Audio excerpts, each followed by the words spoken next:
सुरुवात करतो मी अल्लाहच्या नावाने, जो असीम दयाळू आणि कृपाळू आहे।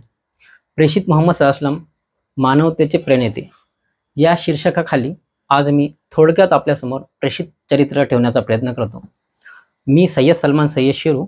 बांधवांनो, प्रेषित मोहम्मद सल्लल्लाहु याच्याबद्दल पवित्र कुराणमध्ये तुमचा माझा पालन करता परमेश्वर अल्लाह म्हणतो की हे पैगंबर म्हणजे हे प्रेषित मोहम्मद सल्लल्लाहु आम्ही तर तुम्हाला संपूर्ण जगवासियांसाठी कृपा बनून पाठविलेला आहे। म्हणजे प्रेषित मोहम्मद सल्लल्लाहु हे फक्त मुस्लिमांसाठी किंवा अरब लोकांसाठी नव्हे, तर संपूर्ण मानव जातीच्या कल्याणासाठी कृपा बनून आलेले होते। म्हणजे याचा अर्थ असा की प्रेषित हे मुस्लिम किंवा अरबाचे नव्हे, तर संपूर्ण मानव जातीचे एक आदर्श प्रेषित होते। प्रेषित मोहम्मद सल्लल्लाहु यांनी जगाला अशा देणग्या दिल्या जे आपण ज्याचे उपकार कधी आपण फेडू शकत नाही। प्रेषित मोहम्मद सल्लल्लाहु यांचं जीवन आपल्याला वाचण्यासाठी त्या काळातली तात्कालीन परिस्थिती माहीत होणे आवश्यक आहे। बांधवांनो, प्रेषित मोहम्मद सल्लल्लाहु जेव्हा या जगामध्ये आले तर त्यावेळेस तात्कालीन समाजाची परिस्थिती अशी होती की मनुष्य हा कोणत्याच नैतिक मूल्यावर व्यवस्थित नव्हता। तो अत्यंत क्रूर झाला होता। मनुष्य हा मनुष्य नसून त्याने दानवाचे रूप धारण केले होते। कोणत्याच प्रकारची नैतिकता, समता, मानवता, मानवी मूल्य, आचारसंहिता नव्हती। धर्म भ्रष्ट झाले होते। धर्मामध्ये भेसळ करण्यात आला होता आणि जो सत्तेमध्ये आहे म्हणजे जो बळी तो कानपिळी या उक्तीप्रमाणे वागत होते। म्हणजे ज्या व्यक्तीजवळ सत्ता आहे तो भोगत होता आणि लोकांवर अत्याचार करीत होता। महिलांना स्थान नव्हते। कित्येक जे तर महिलांवर नेहमी अत्याचार होत होते, परंतु तिला काय बोलण्याची मुभा नव्हती। एक एक पुरुष कित्येक महिलांसोबत अनैतिक संबंध प्रस्थापित करत होतं। त्याच्याशी लग्न करीत नव्हते, परंतु अनैतिक संबंध प्रस्थापित करीत होते। मुलींना जन्मताच गाळण्यात येत होते। वृद्धांना, घरातील वरिष्ठ मंडळींना कोणतेच अधिकार नव्हते। अशा अंधकारमय वातावरणामध्ये एक प्रकाशमान प्रेषित मोहम्मद सल्लल्लाहु यांचा जन्म होतो आणि प्रेषित ही सगळी परिस्थिती पाहून याला दुरुस्त करण्यासाठी हे जे मनुष्य समाज वाईट मार्गावर लागला होता त्याला सत्मार्गावर आणण्यासाठी नेहमी तळमळीने प्रयत्न करीत होते, चिंतन मनन करीत होते। प्रेषितांनी लहानपणापासूनच सत्य वचन, सद्भाव ठेवणे, लोकांसाठी परोपकार करणे, लोकांची सेवा करणे या सगळ्या गोष्टी आपल्या जीवनामध्ये आत्मसात केल्या। म्हणूनच तात्कालीन जे यहुदी लोक होते हे प्रेषित मोहम्मद सल्लल्लाहु यांच्याजवळ आपले मौल्यवान वस्तू आणून ठेवित होते। लोक त्यांना सादिक और अमीन म्हणजे विश्वासू आणि सत्यवादी म्हणून ओळखत होते। प्रेषित मोहम्मद सल्लल्लाहु हे जेथे राहत होते तिथे ज्या लोकांना त्रास होत होता तर ते पहिले प्रेषित मोहम्मद सल्लल्लाहु यांना येऊन सांगत होते, तर प्रेषित मोहम्मद सल्लल्लाहु त्यांची वेळोवेळी ज्या तर त्यांची मदत करीत होते। म्हणजे परोपकारी वृत्तीचे होते।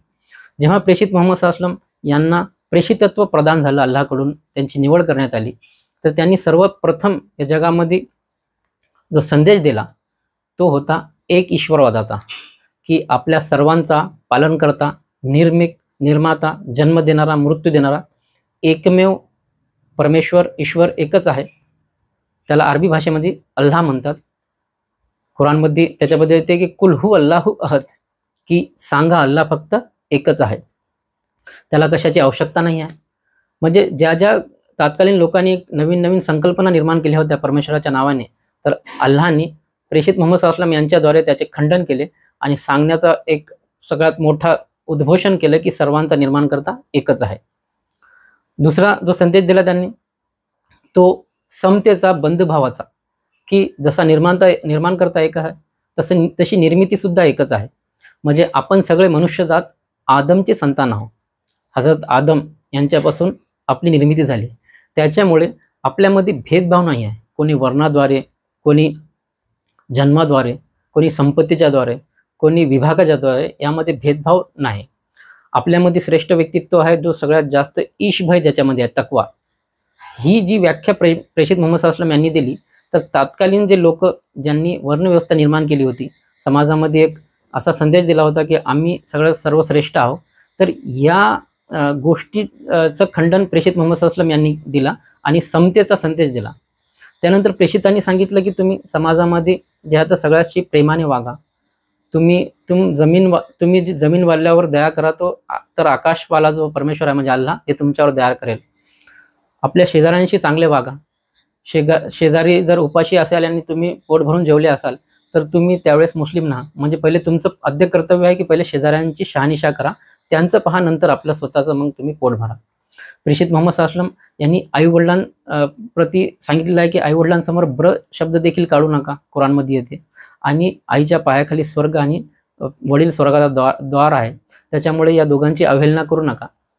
अशा प्रकारे जे वचनं दिले आणि एक नैतिक व्यवस्था निर्माण केली, त्यामुळे समाजामध्ये आमूलाग्र असे बदल आले आणि समाज मग नैतिकतेच्या एक उच्च कोटीवर येऊन पोहोचला.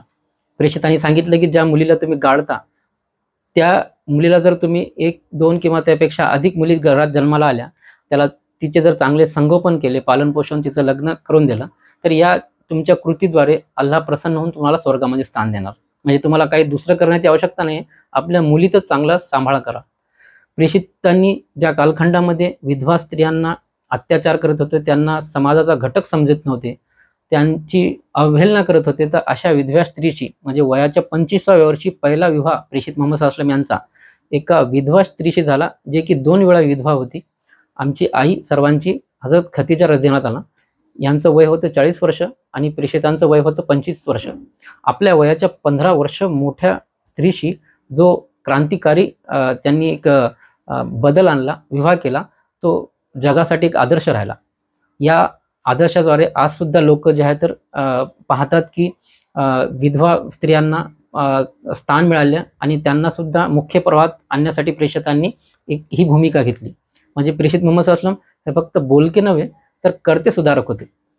अशा प्रकारच्या अनेक सुधारणा प्रेषित मोहम्मद सल्लल्लाहु अलैहि वसल्लम यांनी जगाला दिली. प्रेषित मोहम्मद सल्लल्लाहु अलैहि वसल्लम यांनी जगाला एक हे दिली आचारसंहिता की सर्व मनुष्य जन्मतः स्वतंत्र असतात, त्यांच्यावर कोणीही